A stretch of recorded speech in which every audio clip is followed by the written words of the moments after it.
Eh, mm, bueno, vamos a hablar del precio. El precio es un valor que expresa de manera nominal el valor de los bienes y servicios que se intercambian en los mercados de bienes y servicios y también en los mercados de factores productivos, ¿no? El precio para un bien puede ser subjetivo, ¿no? Yo pienso que este bien tiene más valor que otro. Por lo tanto, estaré dispuesto a pagar más. Vamos a ver los enfoques. El clásico.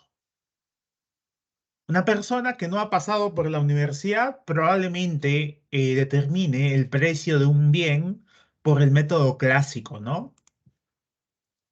El costo unitario, ¿cómo lo obtiene? Bueno, lo único que tiene que hacer, según el enfoque clásico, los costos de producción los divide sobre las unidades y al final el costo unitario lo suma con el margen de ganancia, ¿no? Me dejo entender.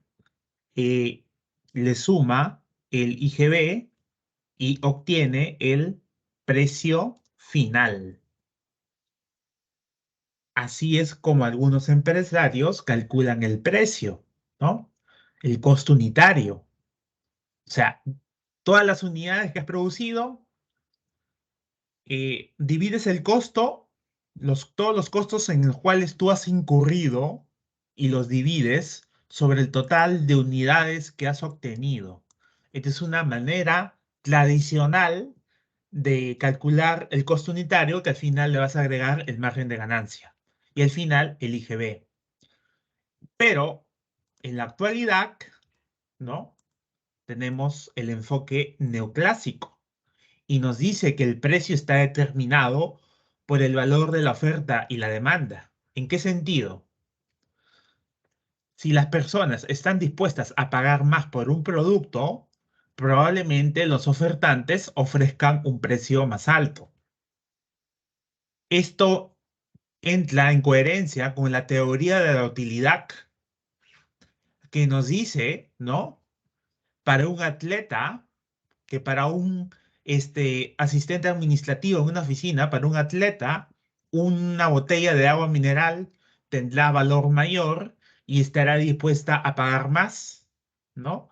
Y acá ya no entra los costos de producción, ¿no? Sobre las unidades. Acá entra el valor del objeto, ¿no? Por ejemplo, una memoria USB. El costo unitario de una memoria USB es bajísimo. Probablemente estemos hablando de 1 o 2 soles, es un pedazo de metal, pero ahí se ha invertido investigación. Por eso que en la actualidad se vende a 35 o 40 soles cada USB, estamos hablando de 32 gigas, ¿no? Entonces acá no se aplica el margen de ganancia. Simplemente, claro, hay un margen de ganancia, pero acá estás eh, valiéndote de la utilidad que tiene este objeto. Vamos a hablar de la discriminación de precios. Tenemos la discriminación de primer grado. El vendedor conoce eh, la disposición a pagar de cada consumidor, ¿no? Lo que está dispuesto a pagar, ¿no? Entonces, es discriminación de primer grado. Ejemplo, en un poblado el médico es el único médico del pueblo y cobrará menos al campesino por el mismo servicio que al hacendado, ¿no? Porque el hacendado es rico, ¿no? El hacendado no tiene problemas con pagar más, ¿no? Entonces el doctor le cobra menos al campesino, el servicio es el mismo, está discriminando. Se dice que extrae todo el excedente del consumidor, ¿no?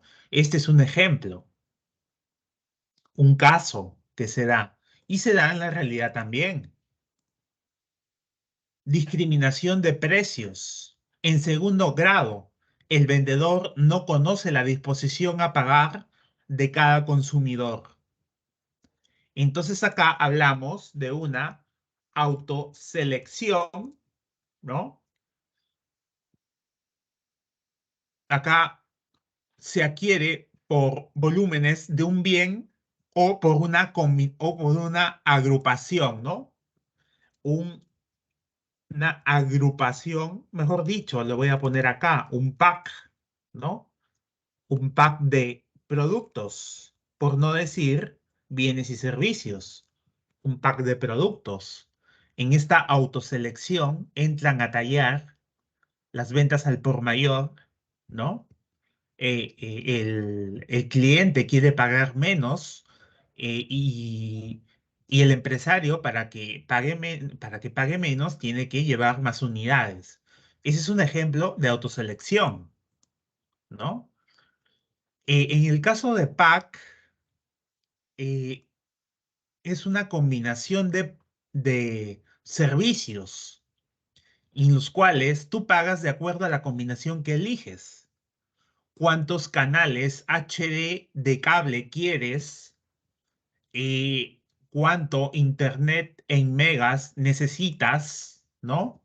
O ilimitadamente, teléfono fijo, 200 minutos mensuales nos da la empresa Claro, ¿no?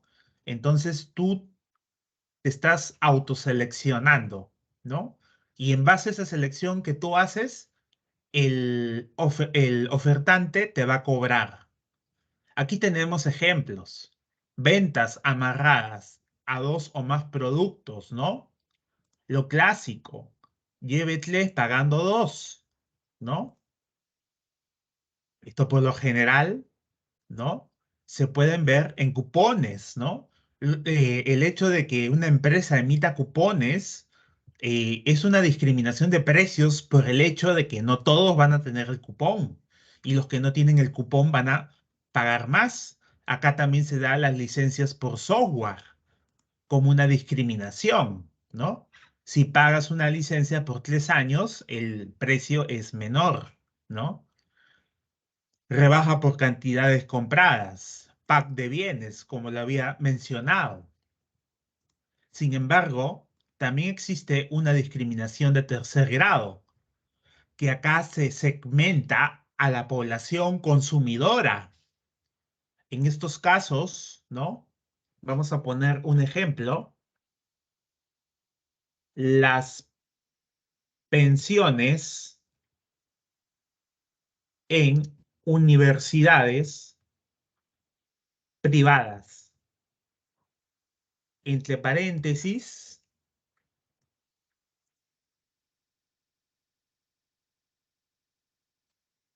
categorización. Entonces, las universidades privadas tienen su área de asistenta social, ¿no? La asistenta social visita a los alumnos que tienen buenos rendimientos y los categoriza. Es decir, la universidad por el mismo servicio, de acuerdo a cómo te califique, la trabajadora social te puede poner en una categoría baja, 800 soles mensuales. Para algunas personas es mucho, ¿no? Para otras personas lo pueden pagar. Y hay otras personas, otros alumnos que tienen más dinero, su familia, pueden pagar 3.000 soles mensuales, ningún problema. Tanto el alumno que paga 800, tanto el alumno que paga 3.000, comparten la misma aula y reciben el mismo servicio. Se lo ha segmentado a estos consumidores, ¿no? También lo vemos en un pasaje de vuelo, ¿no? Acá hay una zona VIP, ¿no? Una zona premium y una zona que es para el público en general, ¿no? Acá vemos una foto del Metropolitano.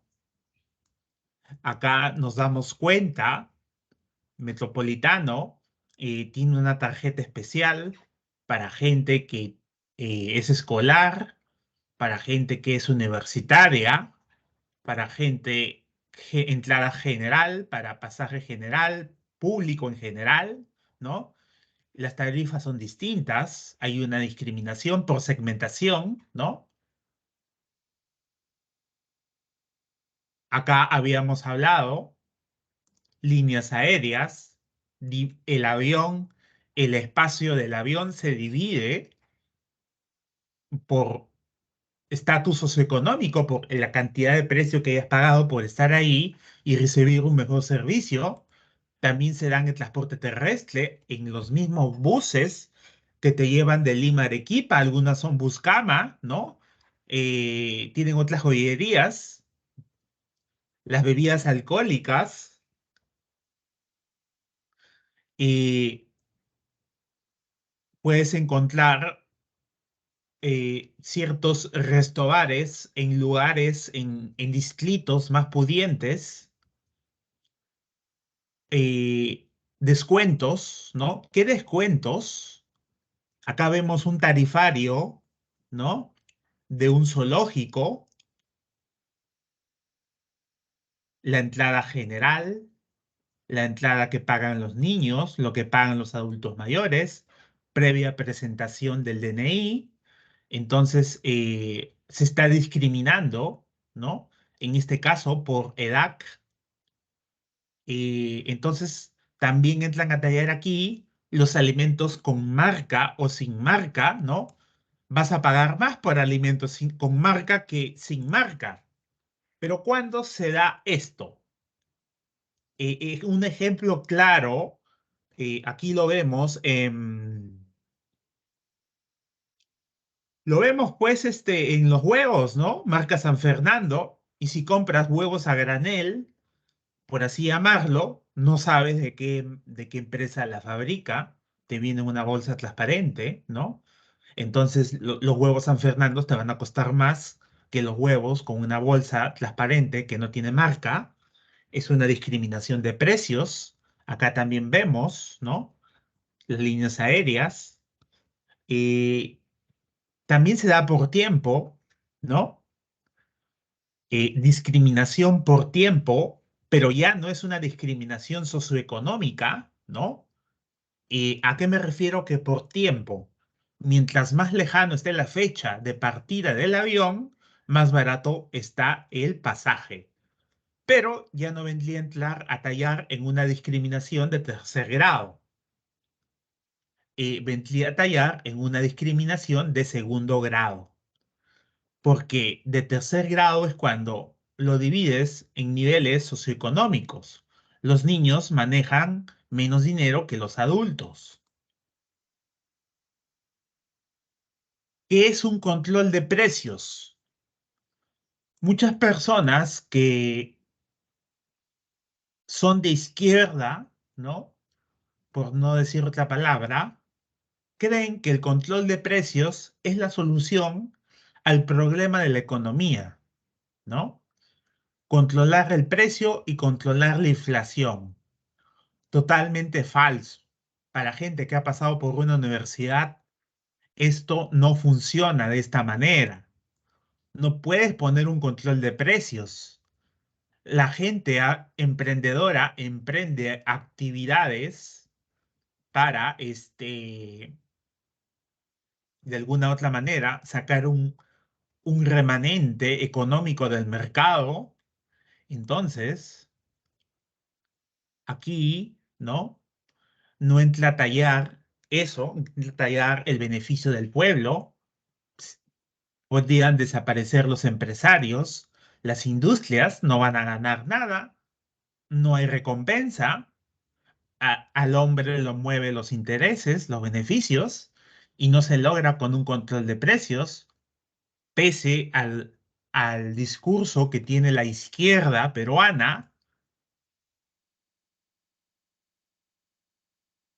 Precio máximo es el precio situado por debajo del punto de equilibrio.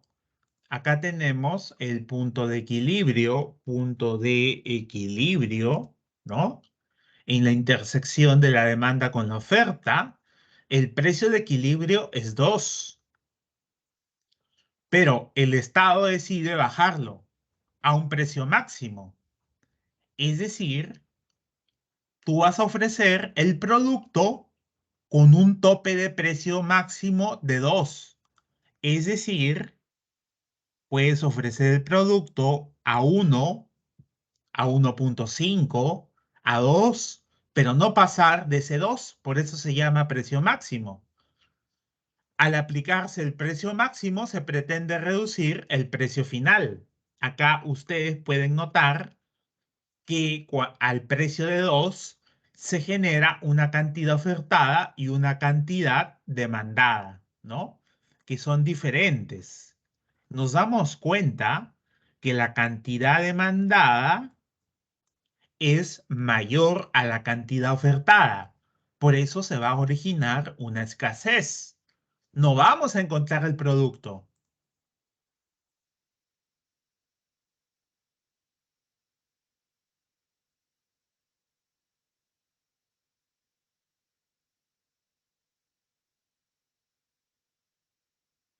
Acá también tenemos un ejemplo con los helados. Se establece un precio de 3 soles de equilibrio, el Estado impone un precio de 2, se origina una escasez, la escasez se puede medir, sí se puede medir como la diferencia entre la cantidad demandada y la cantidad ofertada, que son 125 menos 75, que vendrían a ser 50 unidades. Esto genera especulación, la gente juega con los precios, ya que los productos no están a disposición de los comerciantes, desabastecimiento, lo que se traduce en colas, finalmente un mercado negro donde se van a negociar las pocas unidades escasas en un mercado paralelo, ¿no? Sin embargo, el mercado negro no solamente se da cuando hay un control de precios, también se da en otras situaciones que vamos a analizar, ¿no? Por ejemplo, cuando hablamos del mercado negro de los dólares, ¿no?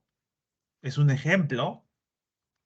Aquí tú te vas al jirón Ocoña, ¿no? El tipo de cambio difiere al tipo de cambio que encontramos en los bancos. El jirón Ocoña es un mercado cambiario paralelo, ¿no? Entonces yo prefiero comprar barato y vender caro cotizando en Girón Ocoña, centro de Lima, que irme al banco porque el banco no me da una ganancia certera o una ganancia significativa, así que acudo a un mercado paralelo de tipo de cambio. ¿Cuáles son los efectos del precios máximo? Colas, ya lo hemos vivido en épocas de Alan García, ¿no?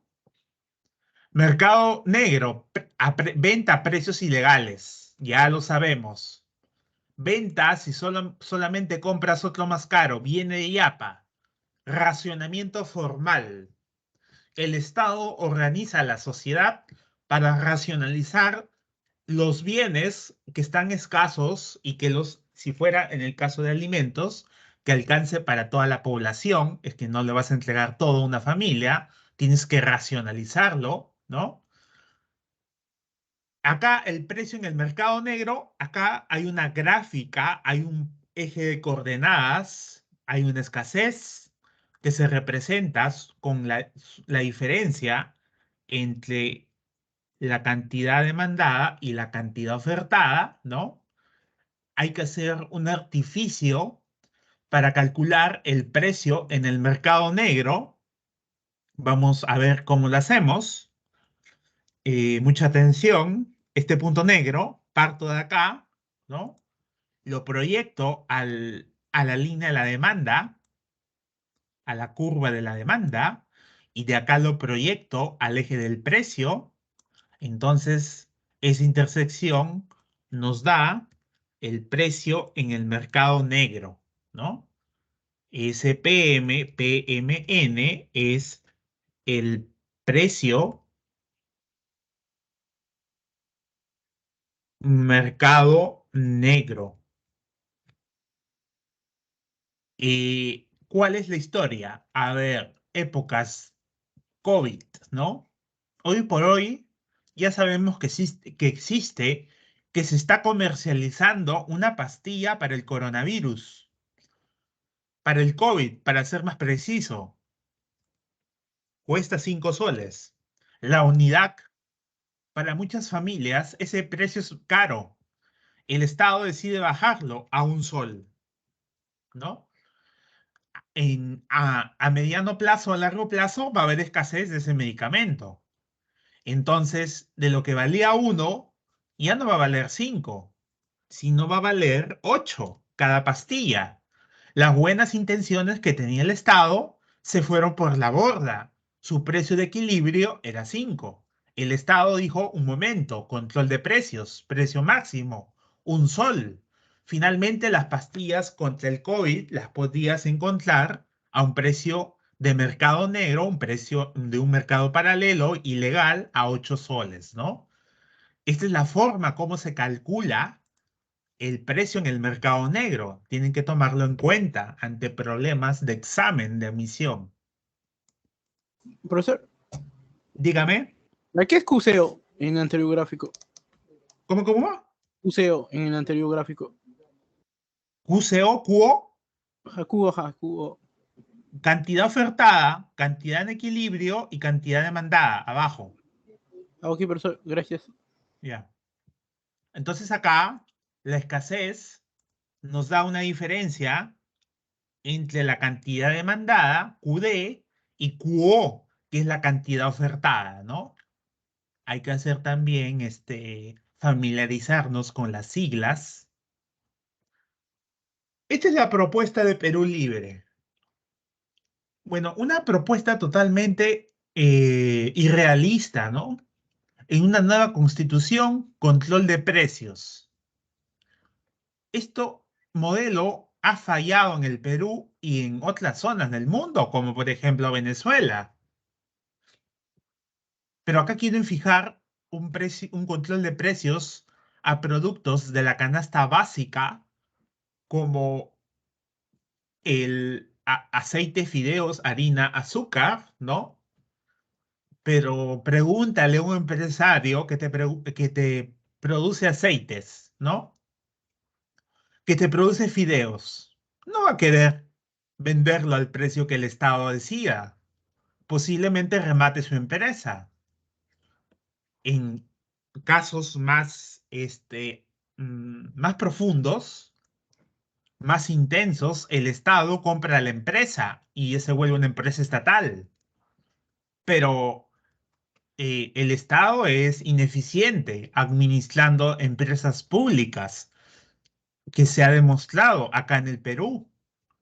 Si a eso añadimos, si Perú Libre ganara elecciones presidenciales en estas que se vienen, ojalá en este año, estas empresas estatales que han aplicado control de precios, se transforman en un botín electoral para meter a gente partidaria de Perú Libre, ¿no? Entonces, en realidad, ese control de precios hace que estas empresas privadas quiebren y se estaticen estas empresas para que no quiebren, forman parte del Estado, se vuelven ineficientes y finalmente se vuelven botines, ¿no? Botines electorales. También tenemos un precio mínimo. Acá, el precio situado por encima del precio de equilibrio favorece a los productores o vendedores. Entonces tenemos un versus, a diferencia del caso anterior. Acá tenemos que la cantidad ofertada es mayor a la cantidad demandada. ¿Podemos calcular el excedente? Sí, 40 unidades. Sin embargo, la aplicación más conocida del precio mínimo es el salario mínimo. Entonces, el precio de equilibrio, ¿no? A ver, un precio de equilibrio. ¿Cuánto gana promedio? Vamos a hablar del salario y vamos a utilizar esta gráfica reemplazando los datos. un precio de equilibrio. ¿Cuánto gana un peruano promedio? Y que no es el salario mínimo legal, ¿ah? Vamos a ponerlo, y eso que somos bondadosos, 900 soles mensuales. Hay gente en el país que gana 900 soles mensuales. Podríamos decir que es un salario de equilibrio, pero si papá Estado interviene con un precio mínimo al salario, tenemos 1025, que ya sabemos que es el salario mínimo legal.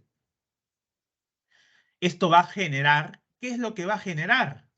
Un excedente de mano de obra. Habrá gente, hay una cantidad ofertada de mano de obra por estos 1025 soles, que una cantidad demandada, ¿no? Hay una diferencia, ¿no? En las cantidades, no los pongo aquí, pero se dan cuenta que hay una diferencia entre 1025 y 900. El excedente es el excedente en mano de obra, porque estamos hablando del salario, ¿no? Ese es el ejemplo del caso. Independientemente, si ya no se aplicaría el salario mínimo, el objetivo es incentivar la producción de algunos bienes, ¿no? Eh, bueno, le estás dando la oportunidad al ofertante de vender el producto más caro, ¿no? Puede traer consecuencias. ¿Qué consecuencias? Vamos a ver. El hecho, por ejemplo, para el ejemplo del barquillo, ¿no? Ya no lo vendes a 3, sino lo vendes a 4. Acá tienes un precio mínimo, ¿no? Y se genera un excedente, en este caso, productos que no se han vendido porque la cantidad ofertada que tenemos acá es mayor a la cantidad demandada, entonces hay sobreproducción y la sobreproducción es un costo extra en los cuales las empresas muchas veces no se imaginan que van a pagar almacenes, ¿no? Porque sus productos no han sido vendidos, no han sido vendidos. Pero date cuenta que esos productos que no han sido vendidos tienen que estar en algún lugar con ciertas condiciones, ¿no? Si produces helados, ya te imaginarás que tu almacén tiene que tener un clima de temperatura por debajo de los 0 grados posiblemente, ¿no? Entonces esto causa también ineficiencia en el sentido, ¿no? De que la empresa no vende lo que produce, ¿no? Y esto aumenta el stock de inventarios, ¿no? El, eh, el stock puede disminuir si hay rotación de productos.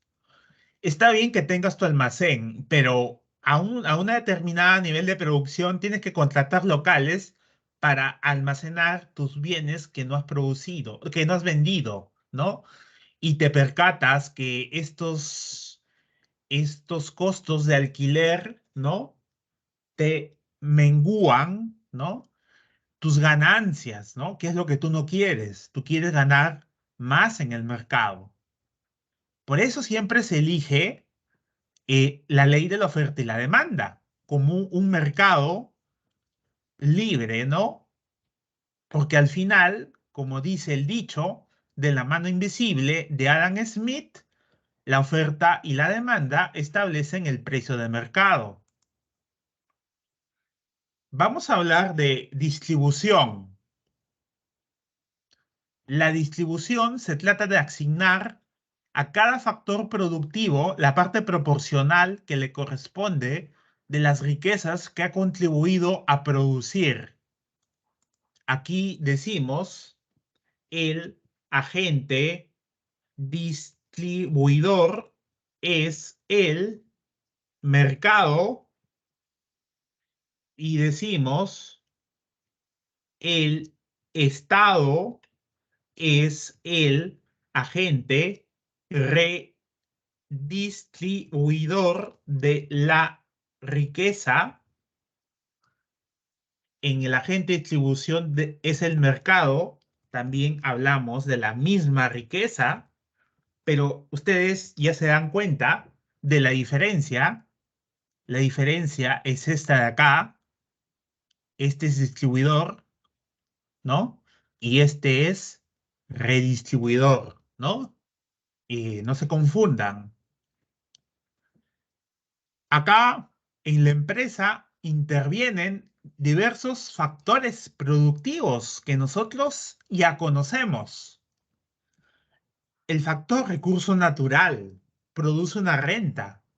Una tonelada de madera, si yo la vendo, obtengo una renta, una ganancia. El salario, ¿no? Eh, hay una renta por el trabajo que tú haces, ¿no? Hay un impuesto a la renta, ¿no? Todavía no hemos llegado a la clase de impuestos, pero si tú ganas una cantidad mayor a 3.600 soles mensuales, equivalente al año, multiplicado por 12, tienes que pagar un 8% de impuesto a la renta. Quiere decir, si ganas 4.000 soles, vas a tener que pagar impuestos, ¿no? Entonces, no solamente se aplica al trabajador dependiente, sino también al independiente. En muchos casos hay personas que figuran como dependientes, eh, trabajo permanente, e independientes, trabajo independiente, ¿no? O sea, tienen doble ingreso. Y para la SUNAT eso se suma, ¿no? Se suma tus ingresos de dependiente como independiente. Si ganas más de 3.600 pagas impuesto a la renta, ¿no? También tenemos al capital, el interés, pero aquí hay que hacer una acotación. Estamos hablando de un capital financiero. El capital financiero viene a ser el dinero. Eh, por otro lado, tenemos a la empresa. Eh, bueno, en el caso de la empresa, tenemos como retribución del mercado a la gestión empresarial, a la ganancia. Para ser más específicos, utilidades. Tenemos también al Estado, ¿no? El Estado se financia con nuestros impuestos. Para ser más específicos, tributos, ¿no? Los tributos hay que definirlos, son distintos. Hablamos de impuestos, hablamos de tasas y hablamos de contribuciones. Finalmente, los factores productivos hacen que estos insumos se conviertan en bienes y servicios con un valor mayor. Por eso se dice que tienen valor agregado. Ese tronco de madera y cuya venta en retribución era el factor naturaleza, y ahora ese tronco de madera es una mesa, hay un valor agregado ahí. La madera que has utilizado en esa mesa se revaloriza y la mesa va a costar más caro que su equivalente en peso que un tronco de madera, ¿no? Me dejo entender. Ese es el concepto de valor agregado. Ya habíamos hablado de la distribución, pero ahora nos toca hablar de la redistribución. Aquí tenemos a las subvenciones. Aquí podemos poner como ejemplo, eh, el apoyo para crear la vacuna peruana, ¿no? el apoyo para crear la vacuna peruana.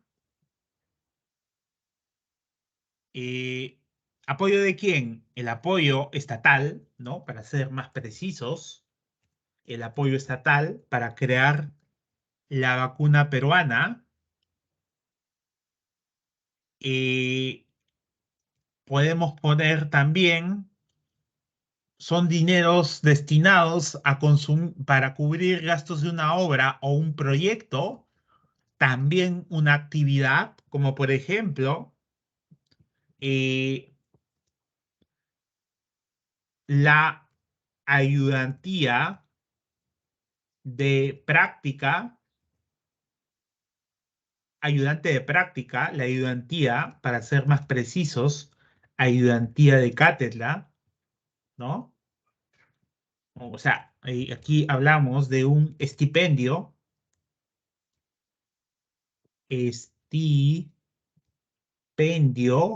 a un alumno.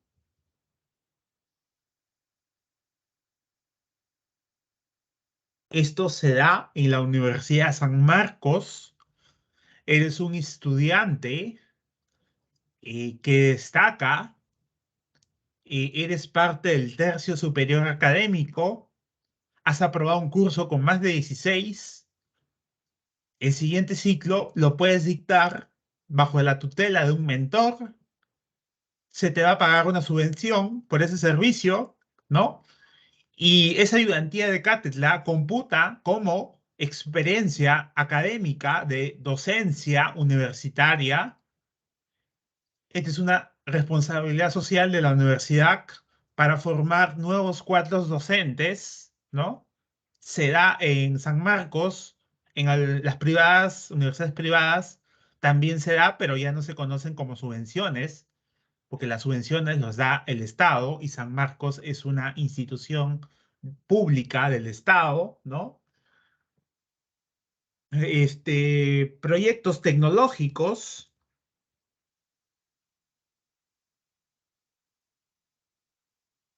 en cierta manera, financiados por el CONCITET.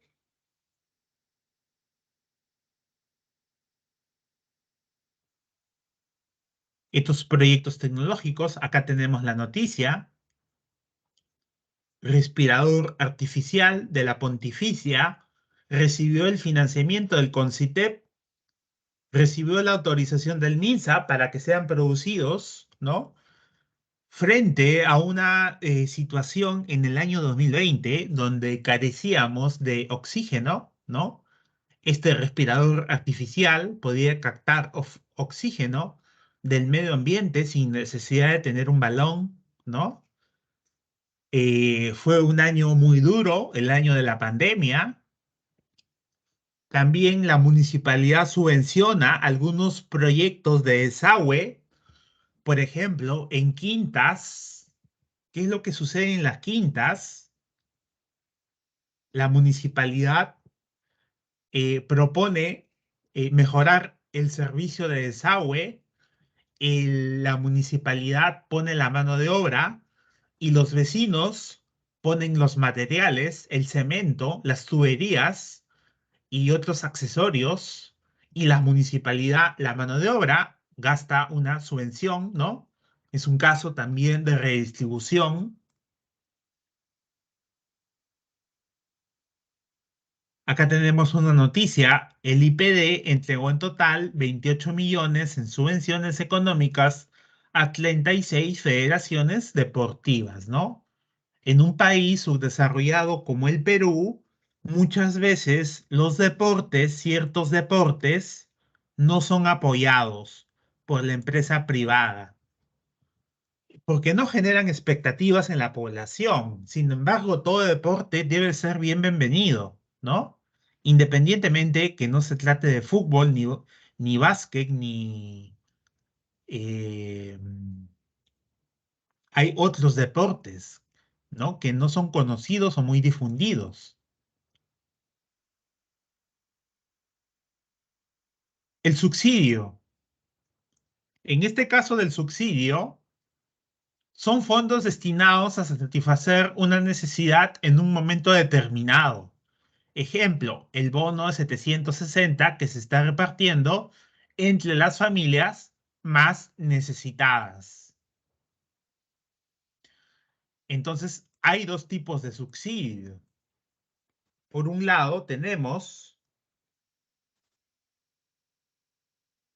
subsidio a los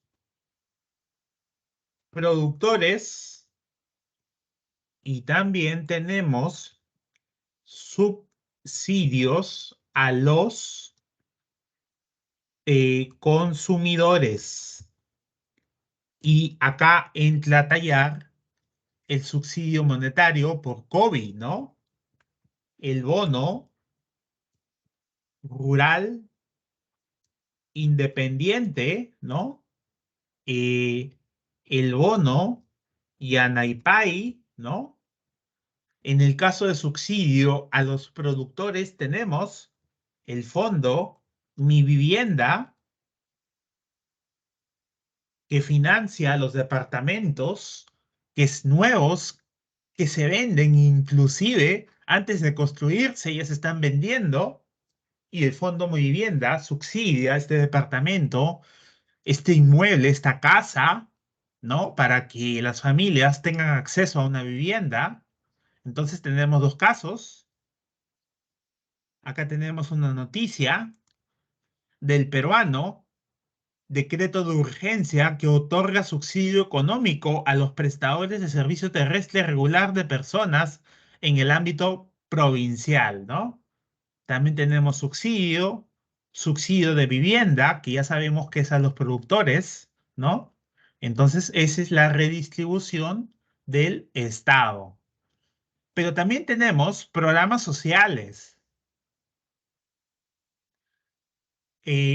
Los programas sociales son destinados a solucionar un problema público. Por ejemplo, la olla común, ¿no? Vamos a poner acá como ejemplo ollas comunes. Eh, bueno, en el caso de ollas comunes, para que el Estado sepa que existas, debes estar empadronado, ¿no?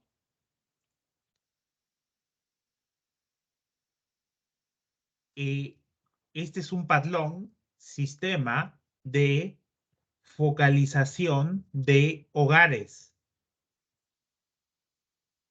Eh, no es suficiente que la población establezca una área común con sus propios recursos.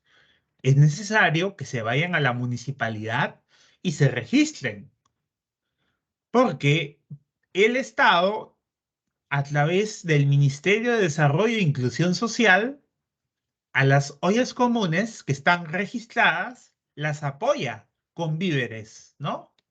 Entonces son programas sociales financiados por el Estado para la gente pobre. Cuna Más, ¿no? Cuna Más. La madre de familia tiene que trabajar, madre soltera, probablemente, ¿no? Tiene que dejar a su hijo en cuidado de otras personas. Caliwarma, la alimentación escolar, el programa Juntos de capacitación laboral, ¿no? Foncodes, pensión 65, ¿no? Es una pensión dirigida a personas que tienen más de 65 años y están en la extrema pobreza. Estamos hablando de 200 soles que se le da a una persona, ¿no? Que está en una situación vulnerable. Y el MIDIS tiene bastante que ver con los programas sociales. De esto se encarga. Tiene que empadronar a los pobres, ¿no? Acá tenemos beca 18, que tal vez les puede interesar a ustedes, ¿no? Si no saben qué es beca 18, pueden entrar a la página web eh, de beca 18 que financia, te costea la universidad, ya sea pública o privada, posiblemente haya más facilidad para la financiación de una universidad pública que una privada, ¿no? Eres un buen estudiante en el colegio, eres primer puesto, tercio superior tal vez, accedes a una beca 18 para que te financie los estudios en la Universidad San Marcos o tal vez en la Universidad Católica, pero la diferencia es que tienen que ver en qué situación te encuentras, pues, ¿no? Porque en San Marcos, si bien es cierto, es estatal, hay unos gastos ineludibles, que son el seguro contra accidentes, ¿no? Y las copias de copias que tienen que sacar los alumnos ¿para qué? Los libros, ¿no? Los libros que están ahí en las bibliotecas, pero no te los puedes llevar a tu casa. Los sacan y sacan copia. Esas copias cuestan, ¿no? Cada curso semanalmente tienes que sacar copia. Leer, leer y leer. Eso también es un gasto, ¿no? Los alumnos que vienen de provincia, ¿no? Tienen que alojarse en la residencia universitaria, ¿no? Y si no acceden a la residencia universitaria, ¿no? Beca 18 te ayuda también con un estipendio. El SIS, Seguro Integral de Salud, que ya no es para los más pobres, ahora es universal, ¿no? Aquí el Estado ha cometido un error. ¿Por qué razón? Se está congestionando este servicio público por extranjeros que no pagan tributos en el país y sin embargo se atienden usando el sistema integral de salud, el SIS, ¿no? Por el hecho de ser universal, todos pueden acceder, se congestiona el servicio, ¿no? El famoso programa Vaso de Leche. Algunas municipalidades a los jefes vecinales, a través de las jefaturas vecinales, se distribuyen la leche en polvo, ¿no? También es una empresa privada la que abastece de leche en polvo a las municipalidades, ¿no? Son programas sociales. Vamos a hablar ahora del capital humano. El capital humano es el capital más importante que tiene una empresa. Y las empresas nos contratan por dos cosas, ¿no? Las empresas nos contratan por dos cosas. Vamos a poner acá esas dos cosas para que queden claro, ¿no? Por solucionar sus problemas, ¿no? Por hacerles ganar dinero, ¿no? Solamente te contratan por esas dos cosas.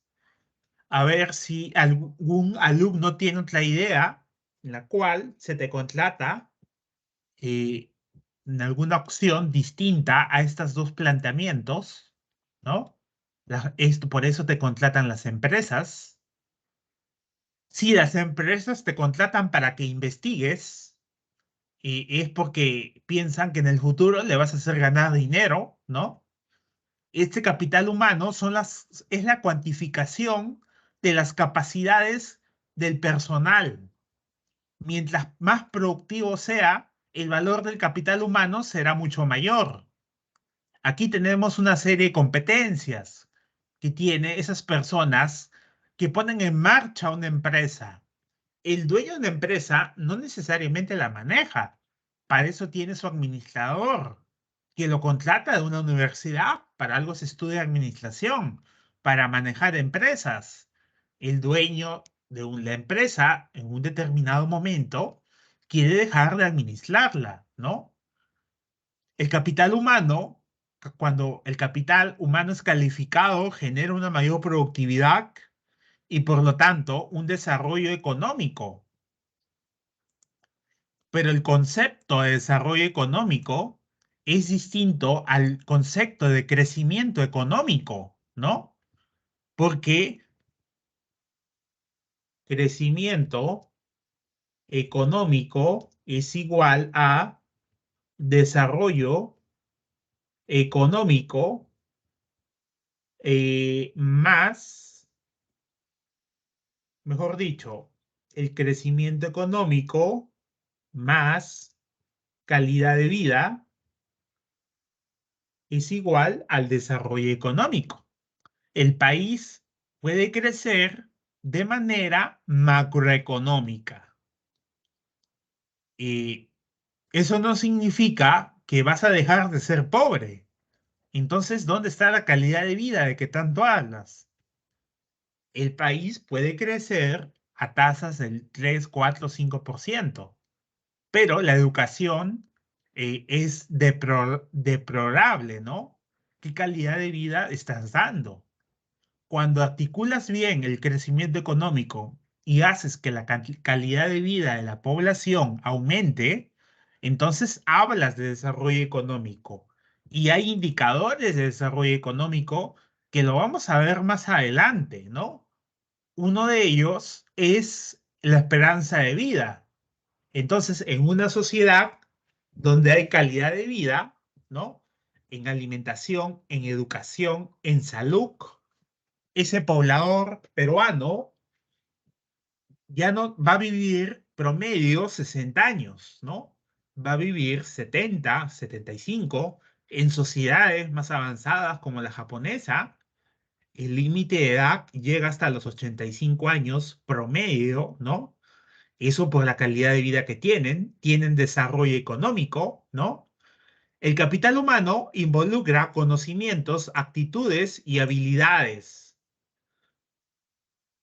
Cuando yo vendo una empresa, ¿no? Yo no vendo el terreno, no vendo solamente el local, no vendo los productos y maquinarias que están adentro. Yo vendo el paquete completo y el paquete completo incluye el personal que labora dentro de esa empresa. Si yo voy a comprar una empresa, es ilógico que yo la compre y despida a todos los trabajadores para contratar unos nuevos, ¿no? Eso no funciona así. Cuando alguien quiere vender una empresa, calcula los flujos futuros de ganancias, ¿no? Que voy a tener a lo largo de los años, a largo plazo, para saber cuándo voy a recuperar mi inversión, ¿no? Esos ingresos futuros de una empresa que se va a vender se calculan, se proyectan. Existen métodos para proyectar ingresos futuros, ¿no? Y en base a eso se vende la empresa, ¿no? En base a ese valor. Las competencias laborales. Y haciendo una analogía con lo que es un líder y lo que es un capataz, ¿no? Un capataz da órdenes, el empleado lo obedece. Un líder, ¿no? Las personas lo siguen por simpatía y porque el líder, ¿no? Empatiza con los trabajadores, ¿no? Un trato amical, un trato humano, ¿no? Un trato responsable. El liderazgo es una de las principales competencias laborales que las empresas reconocen en una persona en la medida de que solucionas los problemas, vas a ser contratado. Tener confianza en sí mismo es una competencia laboral. Tú tienes que tener la seguridad de lo que estás haciendo. Y si vas a hacer algo, tienes que hacerlo bien. No tienes que hacerlo a medias. La creatividad, tener nuevas ideas para hacer las cosas, ¿no? Eso es muy valorado en las empresas. La toma de decisiones. Bueno, la toma de decisiones implica que tengas la información a la mano, ¿no? Eh, Me refiero, tomas una decisión en base a los datos que tienes, información que tienes, capacidad de adaptación, Muchos trabajos piden como requisito y lo expresan en las convocatorias ser tolerante al estrés. Muchas empresas no quieren las cosas para hoy. Muchas empresas quieren las cosas para ayer. Me dejo entender, ¿no? Esa es una capacidad de adaptación, ¿no? Trabajo en equipo, evidentemente, tú no haces las cosas solo, ¿no? Tienes que trabajar en grupo. Cuando digo equipo, una cosa es equipo y otra cosa es grupo. Equipo, equipo,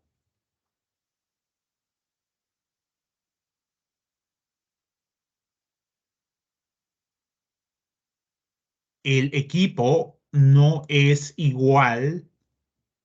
Vamos a ponerlo por acá. No es igual que grupo. Los equipos por lo general tienen un plan de trabajo y son interdisciplinarios. Están formados por personas técnicas con conocimiento profesional, ¿no? Un grupo simplemente es un grupo, un conjunto de personas, ¿no? Que yo las junto. Entonces hay que hacer la diferencia entre esas dos conceptos. Asumir riesgos. ¿Qué riesgo vas a asumir? Bueno, cuando tomas decisiones, tú sabes tus beneficios y sabes tus riesgos, los cuales vas a asumir, ¿no? Asumir riesgos no solamente significa perder dinero, asumir riesgos también significa perder tiempo, ¿no? Y en negocios, el tiempo es dinero. Acá tenemos un ranking del capital humano en América Latina. Tenemos una clasificación, tenemos un puesto mundial de 157 países, un resumen en América Latina. Tenemos que el país más competitivo, con mayor índice de capital humano, a Chile, con una puntuación, un puesto de 45 en el mundo, de 157, y tenemos al Perú, ¿no? En el puesto 72 de 157 países. Y acá también tenemos por encima nuestro a Colombia con 70 puntos. Eh, Acá vemos algunos datos para Colombia, ¿no? Expectativa de años escolares. Bueno, cada país tiene su sistema escolar. No todos duran 11 años, como acá en Perú. Probabilidad de sobrevivir a los 5 años, ¿no? Es alta. Cuando la probabilidad es igual a 1, estamos hablando del 100%. Aquí es 0,99. Quiere decir, lo voy a poner, ¿no? 99,9%. La tasa de supervivencia adulta, 0,86, que quiere decir, ya sabemos, 86%. Tenemos aprendizaje 8,5 en años, ¿no? Los que se consideran los años que han sido efectivos. Eh, Tenemos otros datos, ¿no? Pero, ¿qué podemos llevarnos de este resumen? Que Chile no hay que envidiar, sino que hay que imitar las buenas prácticas de otros países de la región, porque al fin y al cabo somos vecinos. Vamos a hablar ahora del salario. El salario es el precio por la fuerza de trabajo que hace un despliegue de habilidades físicas y habilidades cognitivas, ¿no?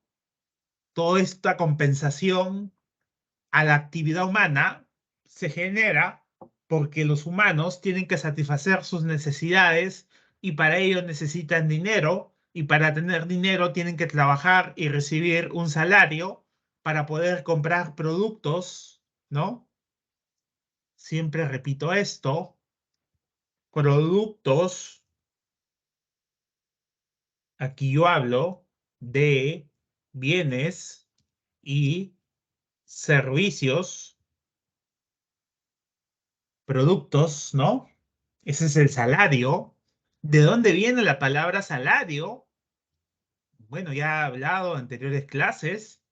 El antiguo Imperio Romano vendía los bienes, ofrecía los servicios por kilo de sal. De ahí viene la palabra salario.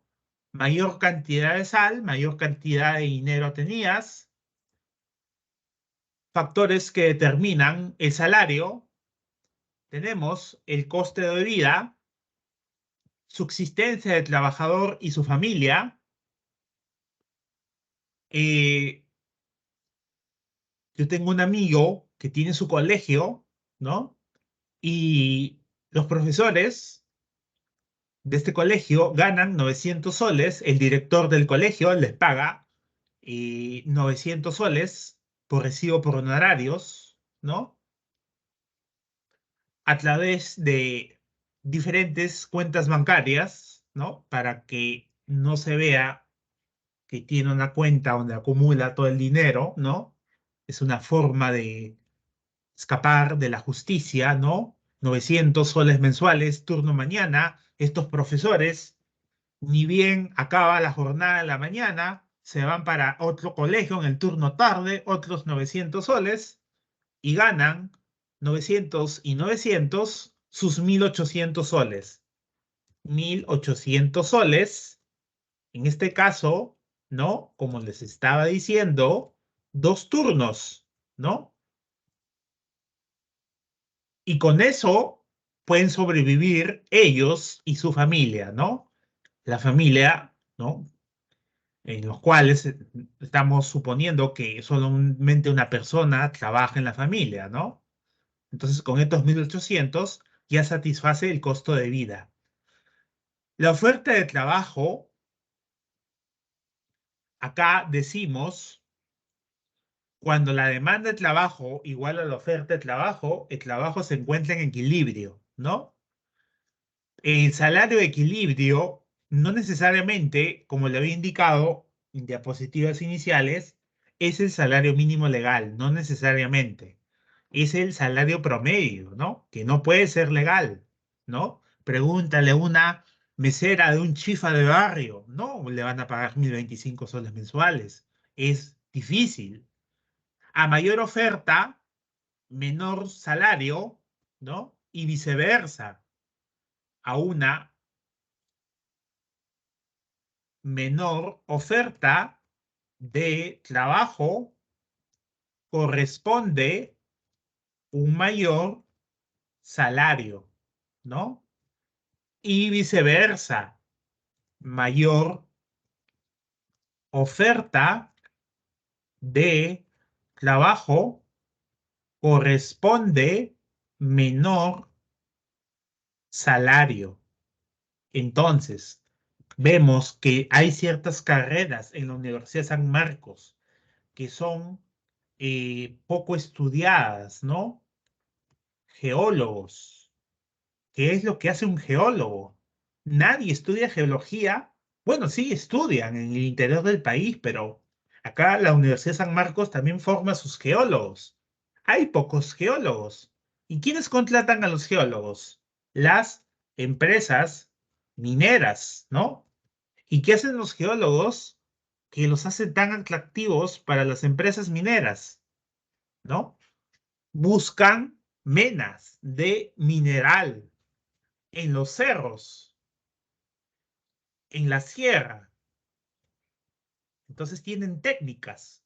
En esos 5 años de preparación universitaria, estos geólogos pueden encontrar una mena de oro, una mena de cobre, una mena de plata, una mena de zinc, polimetálico, tal vez un terreno, tienen sus técnicas, ¿no? Y no cualquiera tiene el perfil para ser geólogo. Evidentemente, estamos hablando en condiciones, unas condiciones climáticas especiales, altura sobre el nivel del mar, ¿no? frío, ¿no? Ya ustedes se imaginan vivir en un campamento minero. Sin embargo, estos geólogos son bien pagados, ¿no? Y hay carreras que, si bien es cierto, son muy bien, son muy estudiadas, como ser un educador. Esto, esto también genera que el salario sea menor porque hay una mayor competencia. Pero eso no descalifica la carrera, porque educadores hay, pero buenos educadores es lo que no hay. Hay que hacer la diferencia. La productividad. Yo puedo medir el rendimiento de mis trabajadores, ¿no? Si este trabajador me confecciona más camisas de vestir en un turno de 12 horas que otra persona que me confecciona menos cantidad de camisas, ¿no? Prendas de vestir, yo diré que este es más productivo que otro. Por lo tanto, eh, voy a retenerlo. ¿Y cómo lo retengo? Le aumento el salario. ¿Y qué haré con otra persona? No le renuevo el contrato, así de simple. Busco a otra persona, mido su productividad y si está dentro del rango de intervalo, ¿no? Continuará su contrato. En caso contrario, prescindiré. Siempre me voy a quedar con los más productivos. ¿Cómo se incrementa la productividad? Con capacitación, ¿no? Entrenamiento, estudios también para los profesionales universitarios. Aumenta su productividad cuando saben más. También tenemos al poder de negociación. Acá tenemos sindicatos y asociaciones que abogan por el reparto justo de la riqueza. Entonces acá las personas se ponen de acuerdo para hacer reclamos justos, ¿no?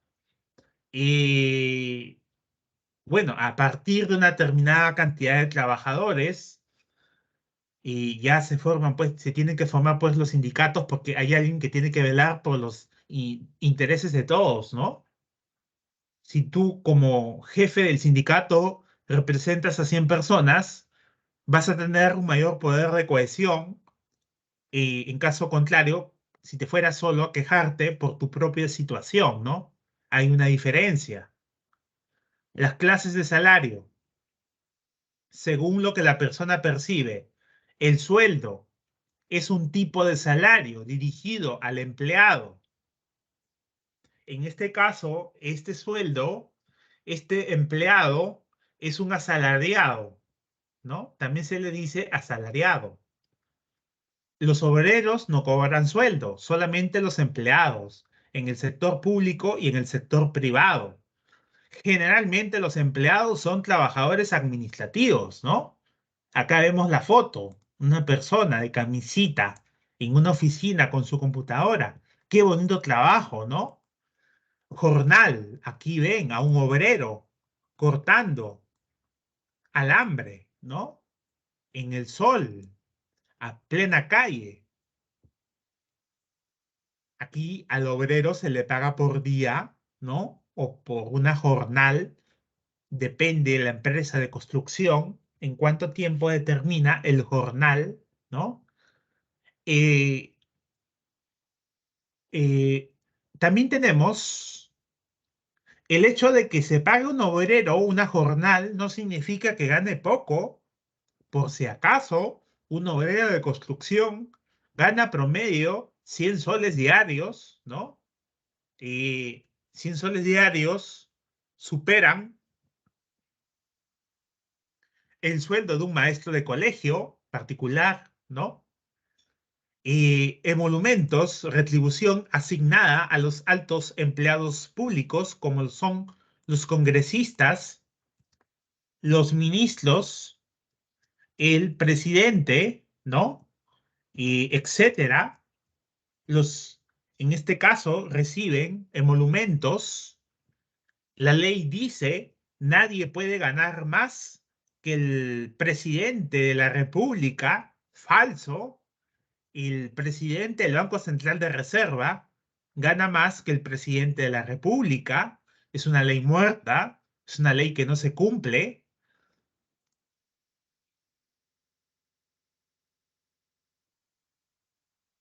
Los honorarios son pagos a independientes, que en estos casos pueden ser profesionales y técnicos, ¿no? Emiten un recibo por un comprobante de pago virtualizado que se llama un recibo por honorario, ¿no? Recibo por honorario. El recibo por honorario viene a ser un comprobante de un ingreso, puede ser un comprobante de experiencia profesional, porque en el sistema de la SUNAT se puede corroborar, ¿no? Ese comprobante. La dieta yo la defino como un pago por reunión, ¿no? La dieta, un pago por reunión, ¿no? Eh, en empresas públicas, perdón, en instituciones públicas o privadas. Por ejemplo, la dieta de los asambleístas, me refiero a la asamblea universitaria,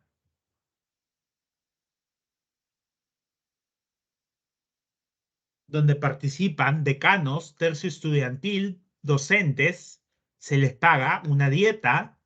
A los regidores municipales, a los consejeros regionales, a los directorios de accionistas de empresas privadas también se les paga una dieta por reunión. Entonces, para hacerlo más fácil, para digerirlo más fácil, hablo de un pago por reunión, me dejo entender. Y según el poder adquisitivo, tenemos el salario legal que es establecido desde el año 2022, periodo de Castillo, en 1025 soles, ¿no? La pregunta sería, ¿cuál es el impacto de establecer 1025 soles como un salario y si los pequeños empresarios van a cumplir o van a pasar a la informalidad por el hecho de no poder cumplir con sus trabajadores? No se trata de lanzar una cifra, esta cifra se negocia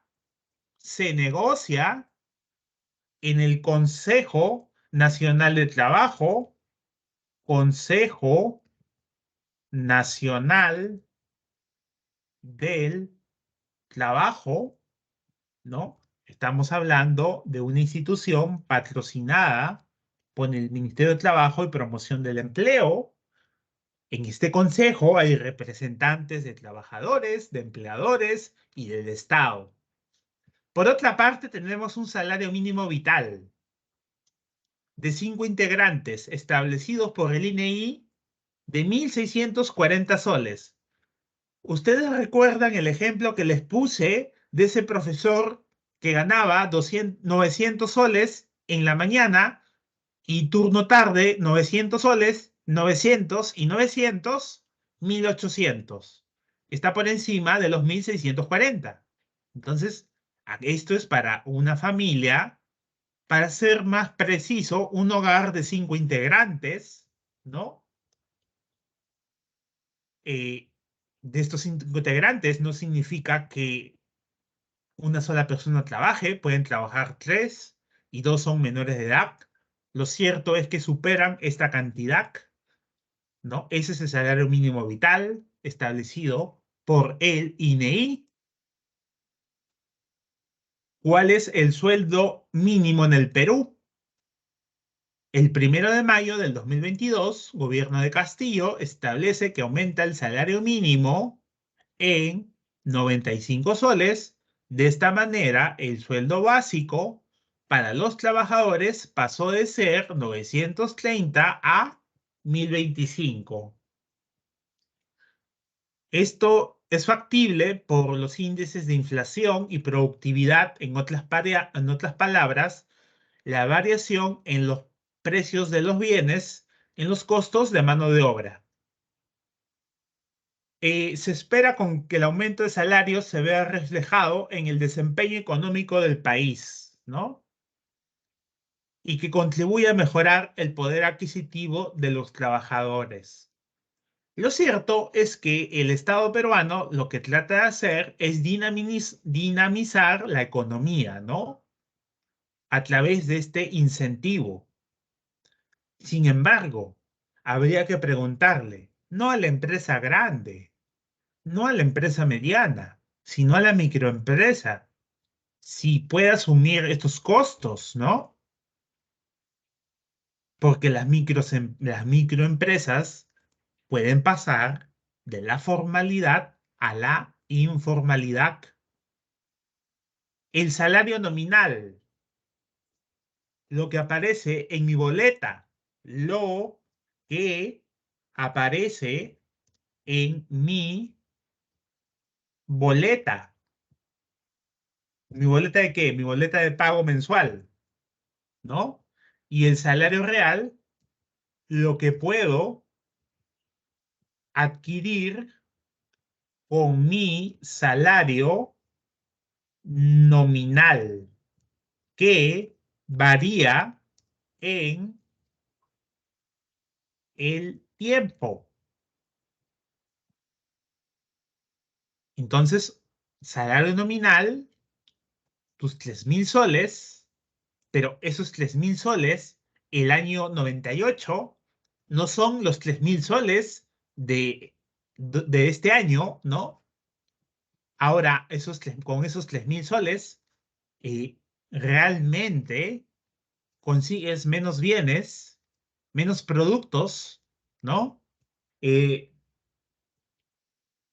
por ejemplo, hace 20 años, el menú en un restaurante costaba 3 soles, ahora cuesta 10, y eso, ¿no? La pensión de jubilación del Sistema Nacional de Pensiones sigue siendo la misma. No ha habido muchos aumentos considerables, por así decirlo, ¿no? Y el menú ha subido de precio y el Estado no aumenta a los jubilados. Hay un aumento hace un poco tiempo, a un año, me parece, en 50 soles, pero ¿qué son 50 soles para un jubilado, no? Entonces hay que hacer la diferencia entre estos dos tipos de salario. Acá, por ejemplo, tenemos un caso del salario real y del salario nominal. El salario por los servicios que presta un trabajador es de 900 soles. Tu salario mensual es de 900. Este es tu salario nominal. Si una persona gana 900 soles por mes, existe una inflación de 2%, al final su salario real se habrá reducido en 2%, aunque el salario nominal siga siendo el mismo. Entonces acá tú recibes 100, ¿no? Y acá es como recibieras con ese 2% 98, ¿no? Uno es la cantidad que tú percibes y otra la pérdida de la capacidad adquisitiva por efectos de la inflación. Has pasado de 100 a 98. ¿Cuánto? Un 2%, ¿no? Me dejo entender.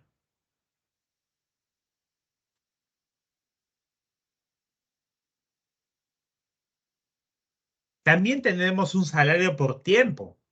Los profesores universitarios trabajan por ciclo académico, 4 o 5 meses. En ese tiempo están en planilla, pero los demás meses en los cuales no dictan, ya no están en planilla, ya no tienen beneficios. Entonces, el salario por tiempo, bueno, Está ahí para los que pueden dictar en horarios, ciertos horarios flexibles, salario de estajo. Una persona es contratada para confeccionar carteras de cuero, y mientras más carteras produzca, se le va a pagar más. Por cada cartera producida, confeccionada, se le pagará 80 soles. Esta señora confecciona 4 carteras diarias, 320 soles diarios, debido a su habilidad que tiene. Cada cartera en el mercado, una cartera de cuero marca Renzo Costa, está a 1.000 soles, y eso lo sabe la señora. Por eso tiene que esmerarse en hacer un buen producto a mano, ¿no? Ese es el salario de estajo. Aquí tenemos ejemplo. Contrata personas para que recojan fresas según la cantidad que recogen un día. Según esa cantidad les pago. Contrato a personas para que confeccionen prendas de vestir, y se paga por la cantidad que producen por día, ¿no? Es un salario a destajo según la disponibilidad, salario bruto, salario neto. ¿Cuándo se da? Les pongo un ejemplo. Yo cuando voy a una entrevista laboral, el jefe de recursos humanos me pregunta, ¿cuántos son tus pretensiones salariales? Y yo menciono, yo quiero ganar 5.000 soles en mano. ¿Qué significa que yo indique esta cantidad en mano, 5.000 soles? Estoy hablando, en estos casos, del salario neto. Porque una cosa es lo que figura en tu boleta de pago y otra cosa es lo que aparece en el cajero automático, ¿no? Entonces, hay casos, los salarios brutos, hay descuentos, ¿no? Descuentos de ley, ¿no? Que vamos a ver a continuación, que transforman tu salario bruto en un salario neto, y tú no quieres que te descuenten. Sin embargo, ya hemos hablado que hay un impuesto a la renta de trabajo. Si mensualmente ganas más de 3.600 soles, hay un 8% de descuento. Y ahí tienes un ejemplo de descuento. Y también hay otros descuentos.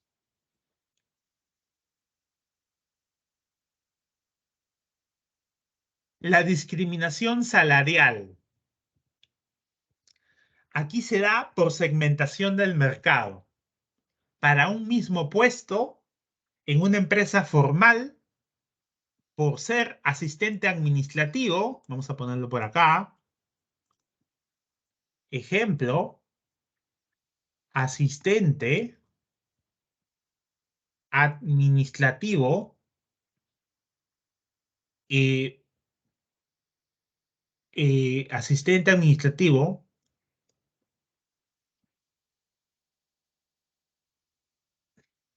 eh, mm,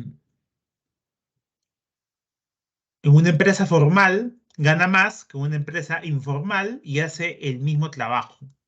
Inclusive en una empresa informal podríamos decir que trabaja más, ¿no? Eh, en el informal, son empresas informales, ¿no? En cuestión de género, la pregunta sería, ¿quién gana más, los hombres o las mujeres? Eh, las mujeres ganan un 25% menos que los hombres en una encuesta a nivel mundial. Los estudios no son concluyentes, ¿no? Cuando digo que los estudios no son concluyentes, yo me estoy refiriendo a que no se sabe la razón exacta por la cual los hombres ganan más que las mujeres.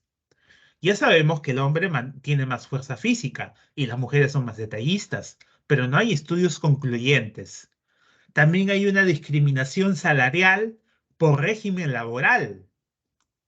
Y acá tenemos el régimen general Decreto Ley 276, el régimen de los nombrados, ¿no? Qué bueno, soy dueño de mi puesto, estoy en planilla estatal, ¿no? Eh, Fallezco y esa plaza no se pierde y el CAS, contratación administrativa de servicios con el Estado, ¿no?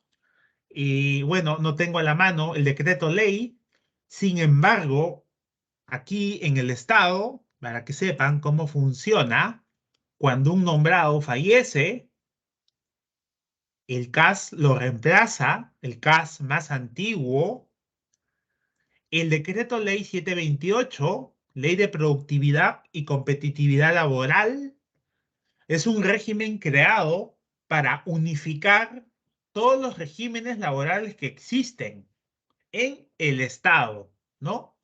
No solamente hay estos tres, existen más regímenes. Se crea el 728 para reunirlos a todos en un solo régimen, ¿no? La locación de servicios es un contrato para trabajadores independientes que reciben recibo por honorarios y la empresa emite órdenes de servicio, ¿no? Entonces es una forma de contratar personal. ¿Cuándo se da locación de servicios? Cuando necesitas personal en el cual le vas a renovar el contrato mensual, ¿no? O sea, no hay estabilidad. El contrato dice que te van a pagar tanto por tanto de trabajo, pero el contrato no te dice que tienes un trabajo permanente, eh, no es estable, la ley lo permite, será en el sector privado, será en el sector público, ¿no? En el caso del sector privado, a esas personas, empresarios que producen perfumes, les entregan a los vendedores, firman un contrato de locación de servicios, donde dice vas a ganar un 30% de comisión por cada colonia, perfume que vendas, toma una caja de 2 unidades, vamos a ver cómo te va. Este vendedor, por la necesidad, se va a las calles, ofrece las colonias, vende 7 colonias, regresa por la tarde al local del empresario, devuelve la mercadería, se le paga su porcentaje de comisión y así trabaja todos los días. Es un ejemplo que les estoy dando y se da en la realidad, ¿no? Gente que vende cosas en la calle y que cobra una comisión por los que vende. El régimen MIPE, los beneficios laborales son más recortados, ¿no? Ya no veremos gratificaciones de julio y diciembre como sueldo completo, sino un 50% del sueldo, ¿no? Se entiende que las microempresas manejan un dinero, un monto, un flujo de dinero menor que una gran empresa o mediana empresa, ¿no? Entonces también tienen su régimen, ¿no? Son formas de contratación, discriminación. Ahora, si me preguntan dónde se gana más, en el Estado o en el sector privado, hoy por hoy en el Estado paga más que la empresa privada. Este es un ejemplo de una planilla de remuneraciones de 2 personas, las cuales una persona tiene un sueldo básico de 1.000 soles y la asignación familiar es el 10% del salario mínimo legal, que es 1.025. Entonces hablamos aquí de 102,5, ¿no? Mi total remuneración bruta es esta. Mi ONP es 13%, que es 143 soles. Lo descuento El descuento es 143 soles, la remuneración neta es 959, el restado 1102.5 con 143, y el segundo trabajador, que tiene un sueldo básico de 1000 soles, eh, tiene una FP, Profuturo, el aporte obligatorio es 10%, 100 soles, la comisión 1,69, 16 soles con 90, la prima de seguro, el seguro es 1,36%, 13 soles 60, el total de descuento es 130 soles con 50, la remuneración neta es 869.5. Acá vamos a decir que esta es tu remuneración bruta y esta es tu remuneración neta. La asignación familiar, aquí, esta asignación familiar, el 102, solamente se da cuando tienes hijos. Profesor, si tengo más hijos, ¿me dan más asignación familiar? No, solamente por el hecho de tener hijos. Y el empleador paga por su cuenta, sin descontarnos, salud y seguro complementario de riesgo de trabajo. Aquí, salud y seguro complementario de riesgo de trabajo. Salud el 9% y el seguro complementario de trabajo de riesgo 1,25. Sumados 113. El segundo trabajador no tiene trabajo de riesgo. Entonces el empleador no le saca un seguro de riesgo de trabajo, 90 soles. Eso no se descuenta al trabajador. Es un plus que tienes por estar en planilla. ¿Cuándo se da el trabajo de riesgo? Cuando contratas a una persona, cuando eres una empresa que limpias ventanas de los edificios, no solamente por la parte interna, sino también por la parte externa, ¿no? Hay un seguro contra accidentes. Vaya a ser que hay un temblor y te caigas y en un edificio puedas salir lesionado. El seguro se activa de manera automática, paga la hospitalización, el tratamiento del trabajador en caso de accidentes, pero no todos los empleos tienen seguro contra trabajo de riesgo, ¿no? Entonces, este es un ejemplo de una planilla para dos personas, ¿no? Pleno del Congreso aprueba la incorporación de trabajadores CAS de salud al régimen 728. Lo que le decía inicialmente, el 728 lo que busca es la unificación de otros regímenes laborales para darle mayores beneficios a trabajadores del Estado, porque los CAS no tienen todos los beneficios que tienen los nombrados, ¿no? Esta aplicación tendrá un costo de 117 millones en 3 tramos, ¿no? O sea, les cuesta porque le estás dando más beneficios a los trabajadores. Es costoso. El Estado tiene que asumirlo. Y papá Estado no es la gallina en los huevos de oro, ¿no? Papá Estado necesita financiarse. Papá Estado necesita que esas mineras en la región de Puno funcionen para que aporten con regalías e impuestos a la recaudación tributaria que hace la SUNAT, ¿no? Finalmente, para financiar actividades estatales, ¿no? Entonces, cuando los pobladores quieren más beneficios y bloquean a las empresas mineras o dañan sus instalaciones, se están dañando ellos mismos porque sus hospitales, sus postas médicas, bueno, se financian con el recurso de esas empresas mineras, si es que no se han percatado, ¿no? Entonces acá vemos una disyuntiva.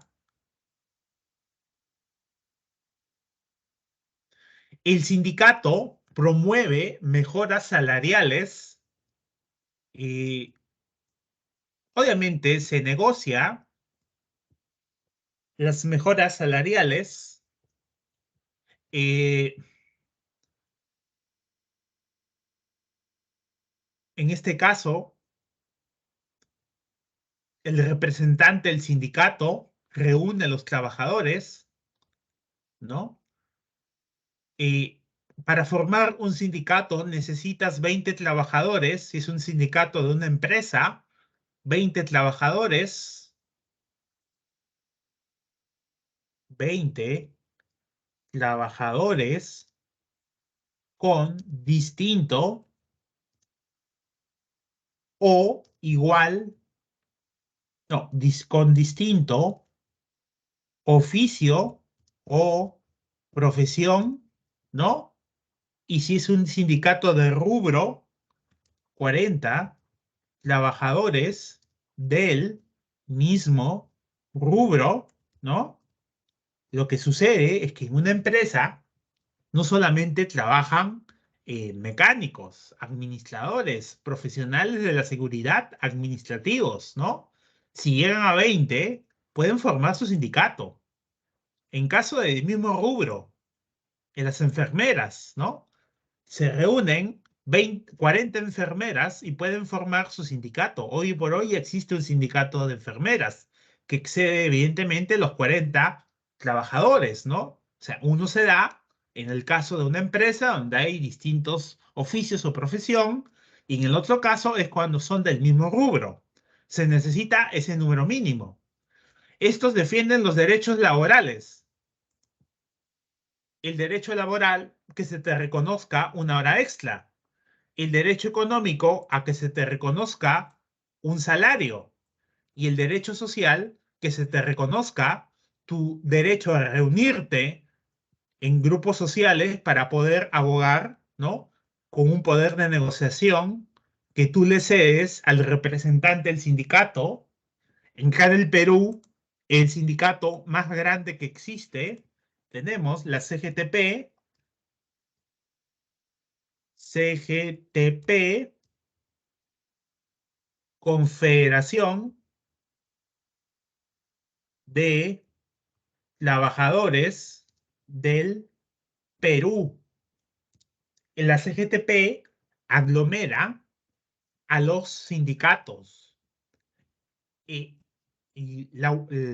hay una convocatoria de la CGTP, una huelga para mañana jueves, ¿no?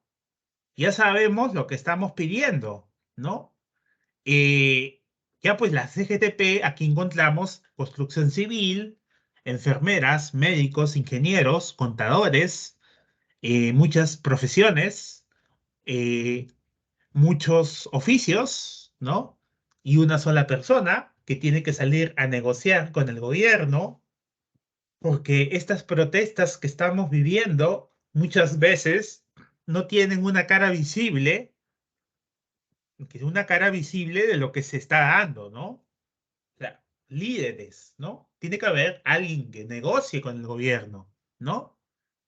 Y la gente no está contenta con el gobierno que tenemos, ¿no? Entonces, hay que articular a, a los manifestantes para que entre ellos generen una representación, porque si no, no vamos a llegar a ningún acuerdo.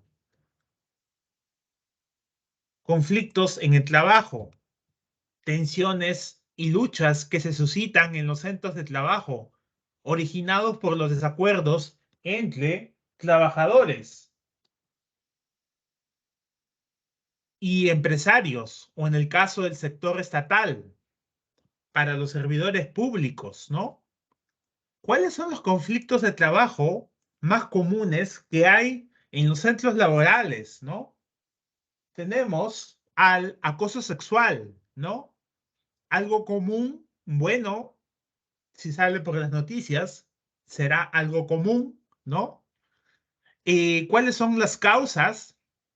Salarios bajos, y maltrato a los empresarios, detectan a los asusadores de las masas, los sancionan, represalias, toman medidas extremas, contra los trabajadores, despidos injustificados. Los contratos, por lo general, para que seas permanente, tienes que pasar 3 meses de prueba, o será pues un despido injustificado, ¿no? Si ya estás 5 meses y te despiden sin ninguna justificación, puedes acudir al Poder Judicial, ¿no? Dentro de los 3 primeros meses, en un trabajo permanente, tú puedes eh, ser retirado de la empresa sin causa o motivo, así dice la ley, condiciones laborales adversas, ¿no? Eres un trabajador de la minería informal, el empresario no te abastece de mascarillas de protección contra gases que dependen los reactivos químicos que usas para separar el oro, ¿no? Que se encuentra en los minerales en las regiones de Tingo María, ¿no? Y tú, por esta condición laboral adversa, te enfermas.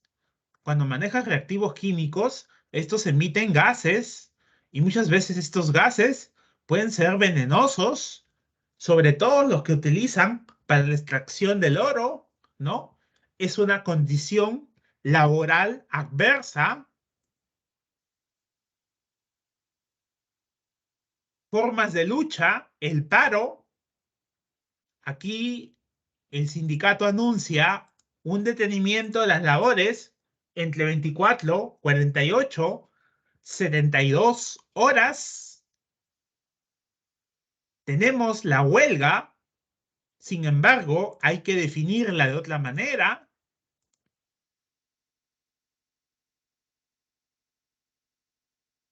Es un paro indefinido, ¿no? O sea, no hay fecha límite y muchas veces la huelga pone en jaque al Estado, al gobierno, ¿no? Porque se pueden detener todas las actividades económicas y al Estado no le queda más que conversar, negociar. El sabotaje se da cuando haces daño a las instalaciones de la empresa, manifestando tu malestar que generan los empresarios, que no son dadivosos cuando reparten sus ganancias. Sin embargo, el sabotaje, a diferencia de las otras formas de lucha, es un delito, ¿no? Es un delito. El paro, la huelga, no es delito. La huelga no es delito.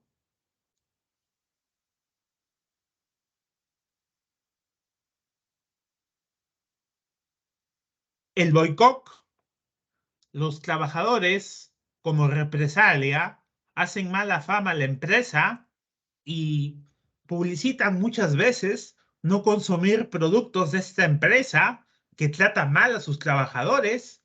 Acá tenemos una noticia: Sindicato de Agricultores Trabajadores de América adoptó el principio de no violencia y promovió el boicot a las uvas de California. Debido a este boicot, millones de consumidores dejaron de comprar estas uvas en el mercado. El boicot terminó en 1970, cuando los productores de uva firmaron los primeros contratos sindicales, eh, otorgando a los trabajadores mejores qué cosa, mejores salarios, mejores beneficios, mejores protecciones. eh, Me dejo entender, dieron su brazo a torcer frente a una unidad gremial, ¿no? Y se reconoce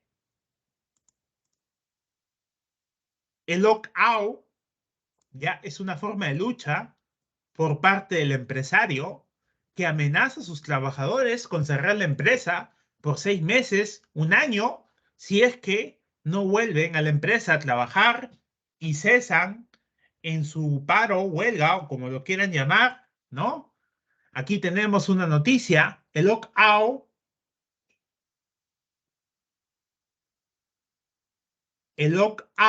obliga al cese de cualquier tipo de actividad a los equipos de la NBA hasta que se llegue a un acuerdo.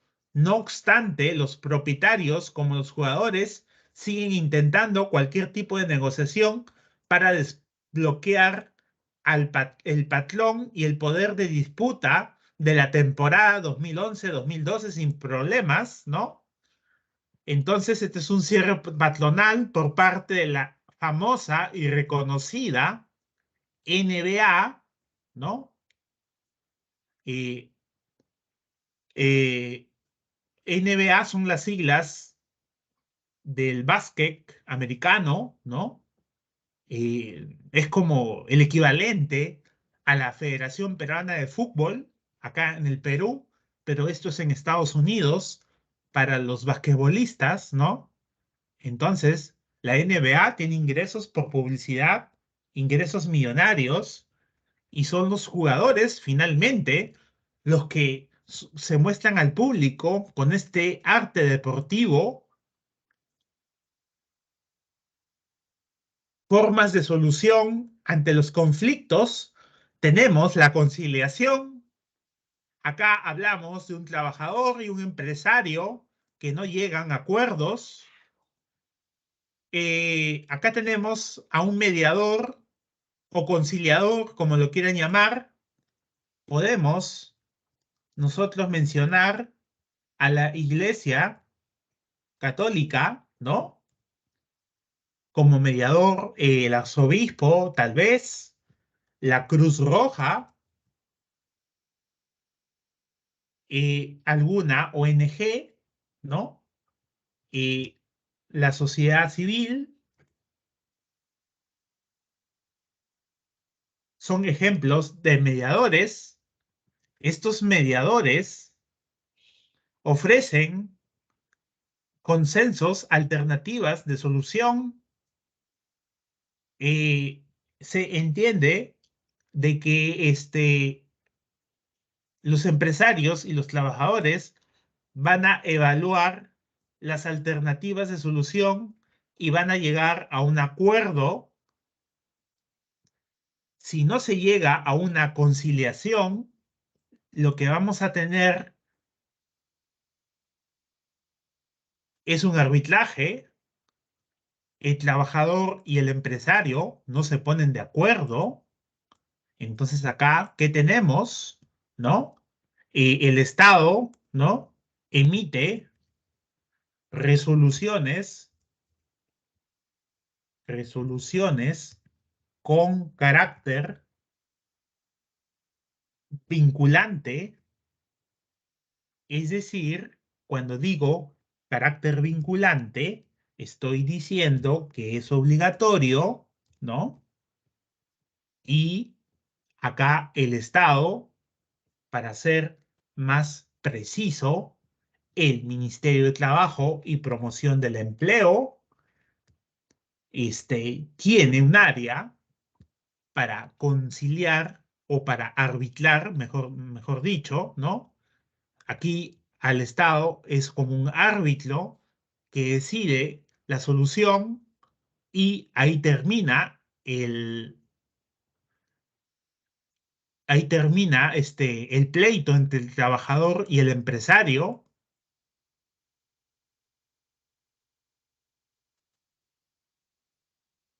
Tenemos la Organización Internacional del Trabajo con sede en Ginebra, Suiza. Sus objetivos: mejorar la calidad de los trabajadores, ¿no?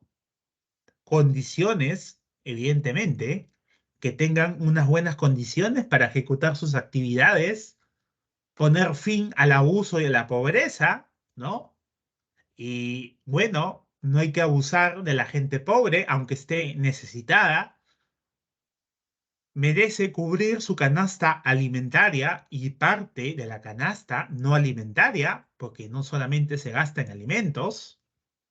Fortalecer el diálogo entre empleadores y trabajadores, ¿no? Crear mayores oportunidades para mujeres y hombres con empleos e ingresos dignos, ¿no? empleos e ingresos dignos. Y esto está de la mano con lo que con el desarrollo económico que mencionaba en las primeras diapositivas, calidad de vida, mayor cobertura y eficacia de un seguro social para todos. El seguro social actualmente en el Perú no es para todos. Estamos hablando de salud y una cosa es salud y otra cosa es el SIS. Se entiende que salud tiene una mayor capacidad de cobertura para más enfermedades, siempre y cuando estés en planilla, ¿no? El SIS, si bien es cierto, está dirigido a todas las personas que no tienen un seguro, como ya les había indicado, por el hecho de ser universal y también sirva como atención a extranjeros, se congestiona. Y cuando se congestiona, este servicio se devalúa.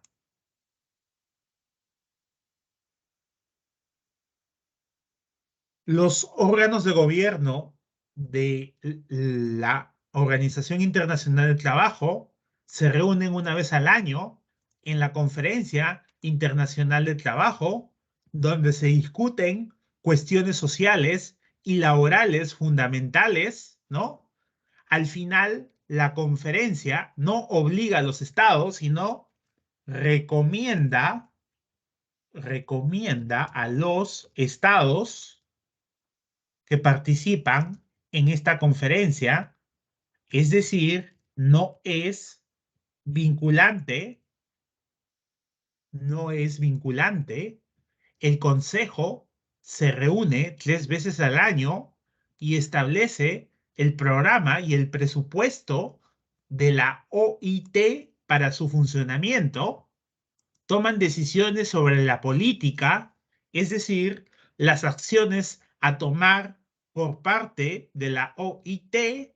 Finalmente, la Oficina Internacional del Trabajo, que es la sede institucional que queda en Ginebra, Suiza, funciona todo el año y es responsable por el conjunto de actividades de la OIT, ¿no? Finalmente, esos son los 3 órganos de gobierno.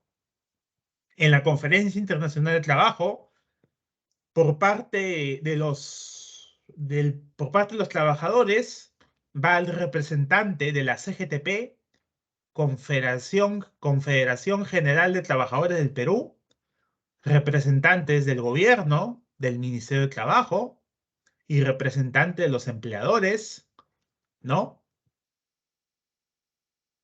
Entonces, acá se reúnen no solamente de Perú, sino también de varios países, ¿no? Cuando hablo de representantes de empleadores, me estoy refiriendo a ese quien encabeza la CONFIEC, ¿no? Seguro habrán escuchado CONFIEC, ¿no? CONFIEC por un lado, CGTP por otro lado, y por otro lado el representante del Ministerio de Trabajo y Promoción del Empleo, ¿no? Acá tenemos los 3 actores: CONFIEC, CGTP, Ministerio de Trabajo y Promoción del Empleo. Entonces, ya sabemos que por parte del Perú se va a enviar a representante de estos 3 entes. No hay que olvidarse lo que significa en siglas, ¿no? Es muy importante tomarlo en cuenta. Bueno, las alternativas de la evaluación.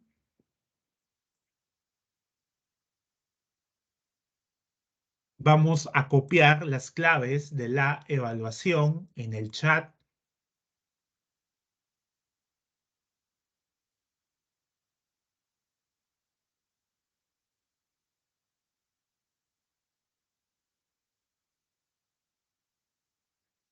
Bueno, jovencitos, siendo las 9 de la noche, terminamos por concluida la clase.